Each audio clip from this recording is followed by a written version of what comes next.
remain on the sidewalk or across the street. Everyone must leave this restricted area and may be subject to detention, arrest, or exposure to chemical munitions for failure. Yeah, that was a guillotine in front of the Portland ICE building, and yes, the federal government has actually used that example as to why the National Guard needs to come into Portland and help out federal agents. Told us anything, so we're standing there, we don't know what's going on. Oh my God, is this so it's just like she's literally running behind you guys. And we don't know why she's running. Now, I'm sure you guys have heard the Portland police have decided to start helping out federal agents within like the last 2 weeks. But now we're in the middle of a trial where the federal government is calling out the Portland police for not helping out within the last 145 days. So again, we're in the middle of this trial to see whether or not the National Guard should be deployed to Portland. And wait until you see what has actually been going on behind the scenes. The federal government exposes everything. Now, before we start the video, make sure to please like the video. It's the #1 way you guys are helping this channel, and it also helps others see the videos as well. And I think America wants to see what exactly is going on behind the scenes between the federal government and the Portland police. They're gonna want to see it.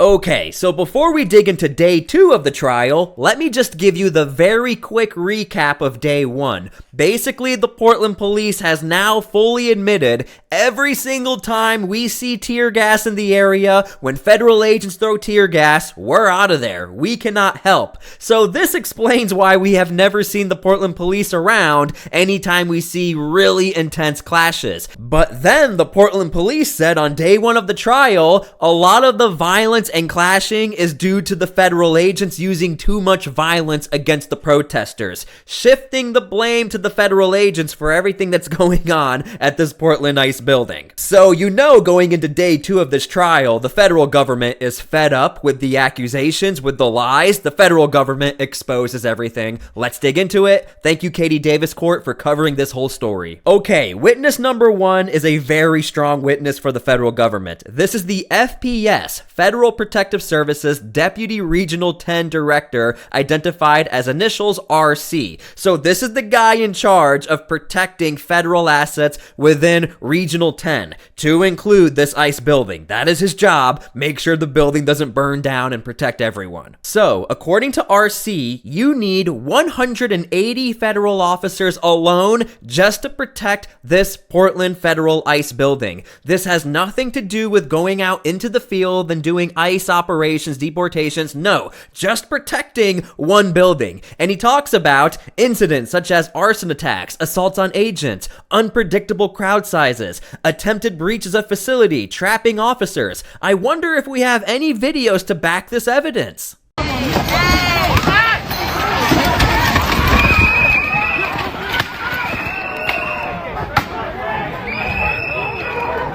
So this video is from back in June. A lot of you guys have seen this footage by now, but we have to remember, in this trial, the Portland police are trying to say everything has been peaceful from June up until today. It's not that bad. Well, this is back in June, and this is the day where all the windows got shattered on the Portland ICE building.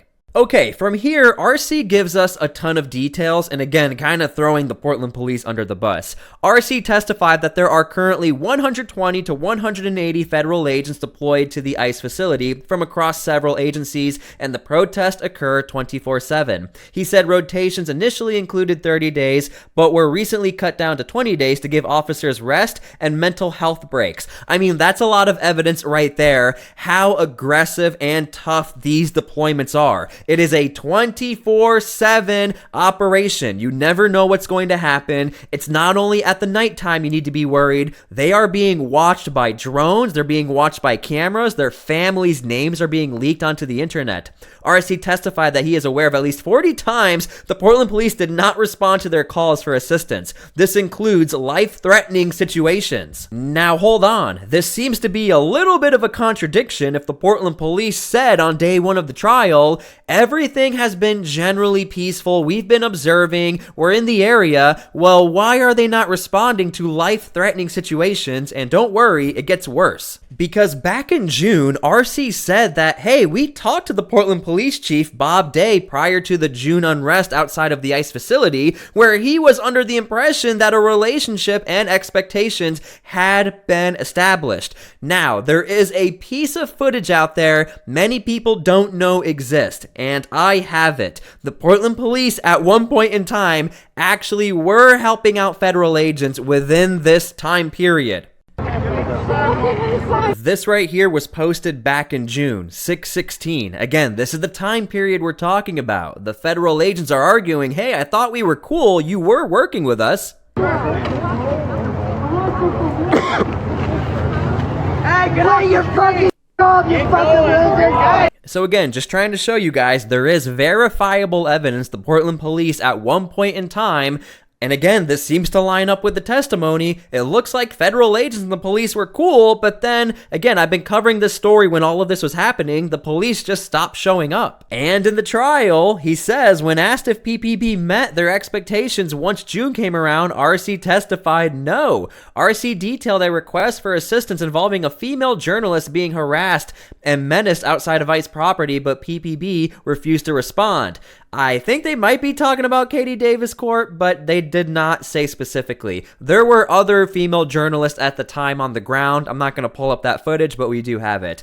RC testified that the Antifa-affiliated protests are organized with a high level of coordination from demonstrators, detailing their use of radios, flyer distributions, riot gear, targeting federal agents, tailing agents to their hotels, etc. We have to remember, this story only really blew up in September after the Trump administration turned this into a national news headline. So these protesters, Antifa, they were really able to get away with using radios, flyers, posters, anything they had to do to garnish support. We've actually already covered that on my channel. We talk about this stuff all the time. So make sure to please subscribe to my channel so I can keep you informed on what's going on here. We've been tracking it since June.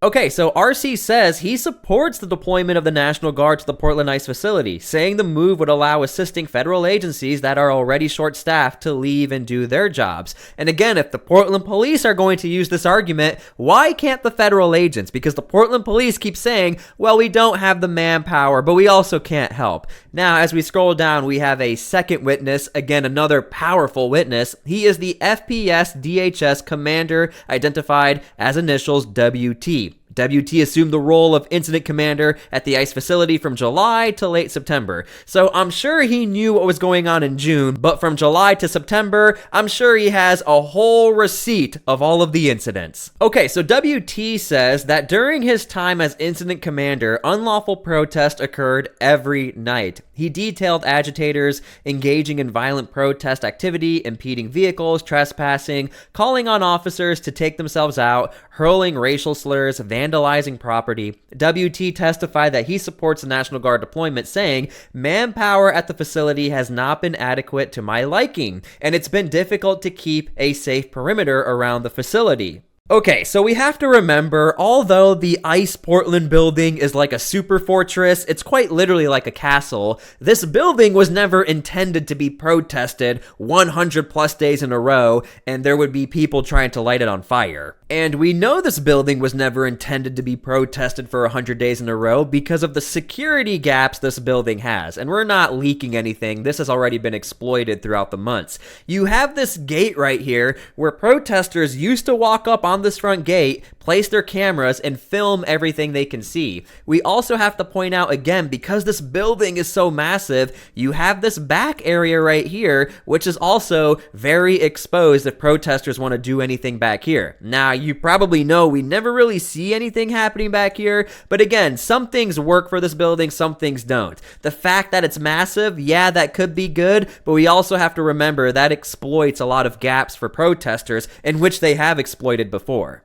Okay, so WT talks about several reports that include requests sent out to Portland police for officers to respond to an in-progress crime occurring near the ICE facility, but the PPB failed to respond. On several occasions, FPS, Federal Protective Services, reported crimes occurring to the Portland Police Bureau and asked them to respond. This included counter-protesters and journalists being surrounded and assaulted by Antifa. We've already seen that before on my channel. Katie Davis Court's been attacked, Ryan's been attacked, so has Honey Badger Mom. WT said the FPS had to initiate several follow-up phone calls asking PPB where they were. PPB didn't follow through. He testified that he was direct knowledge that PPB doesn't plan to assist federal authorities with protest action at the ICE facility. So again, the police department is kind of being thrown under the bus here, but what are you going to do? The federal agents are just straight up saying, this is why we haven't seen the Portland Police Department. It's not like we haven't been calling them. We want help, but they're not showing up.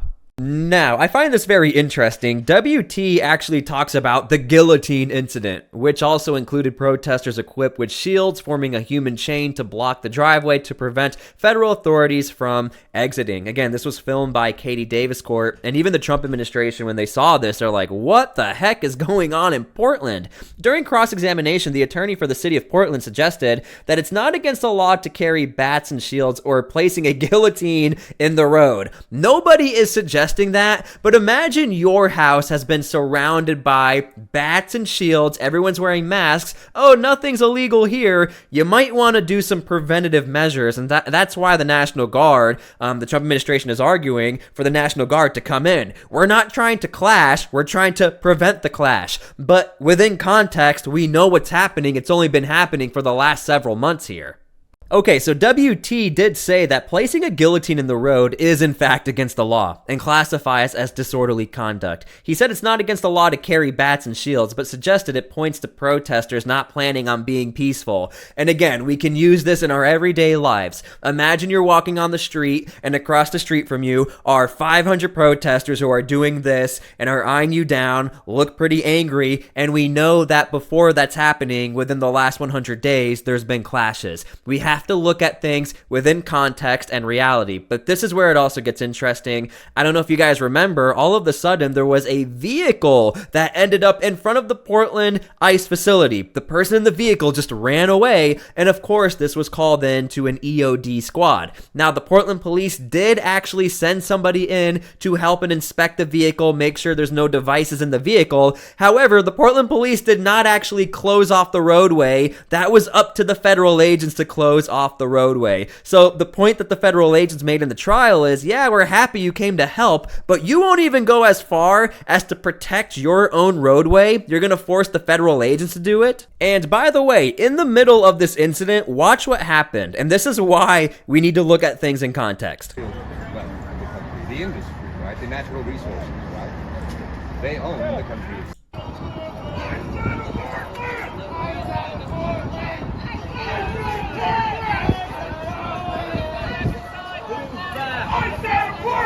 So in the middle of this vehicle potentially having a device in there that could wipe everyone out, you still have protesters walking up on the federal agents and collapsing on them. And again, where are the Portland police? And again, here is the encampment. And I'm sure you guys might recognize some people in this camera shot.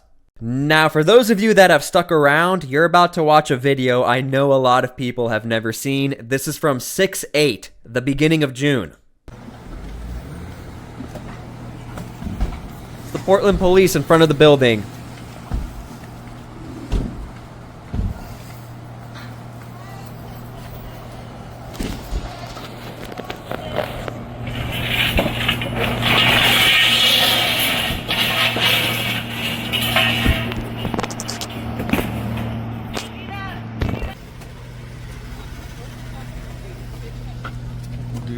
These are fucking.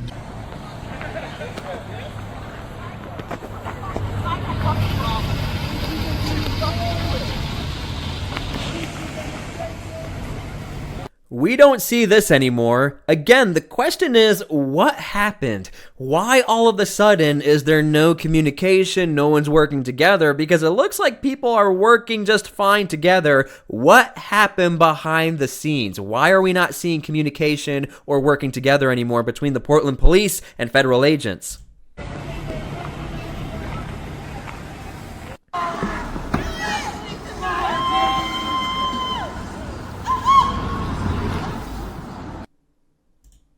Yeah, times are a little different now, aren't they? Okay, something else I want to point out is there are a lot of suggestions out there, I'm not going to leak anything, that a lot of members of the Portland Police Department do not like the current situation. Because you just saw that the Portland Police, at one time, they were doing their job and they were working with federal agents, and now we are seeing there's somewhat cooperation to an extent, but now all of a sudden there's nothing. During this trial on day one, the Portland Police did shift the blame over to the feds. The feds are shifting the blame over to the Portland Police, and adding to it, there are protesters. Again, what this is all going to decide is whether or not there is enough sufficient evidence to send in the National Guard. Leave your comments down below if you think the National Guard needs to come in. Now, this is a very crucial detail you guys need to know. The city of Portland anticipated the National Guard would be deployed to Portland, so measures have already been put in place to create division between the Portland police and the federal agents if the National Guard was to be deployed. Basically, with this new sanctuary policy, and you're hearing it in the trial, the Portland police cannot engage in riot-controlled tactics, especially if tear gas is used. And we know that almost every single time tear gas is used. Although it appears to be aggressive, this seems to be the safest way people can walk home. Yes, it irritates you. I've been tear gassed before, but it's probably better than what other people have faced in the past. Now, one thing I do want to say is this. What we have to remember is, will these judges look at the last 3 weeks or the last 145 plus days? That's what I'm trying to figure out, and that's what the federal government is trying to figure out as well. The federal government keeps citing from June to today, not just October as I make this video. What it looks like is that the Portland police are really trying to focus in the now, in the today. Everything is fine. But when you look at the historicity of this entire event, the videos say otherwise and the building says otherwise as well. I mean, they've almost burnt it down. What does that tell you? Anyway, thank you guys so much for being here. God bless, and we'll see you all later. And again, please pray for peace. We always advocate for peace on my channel.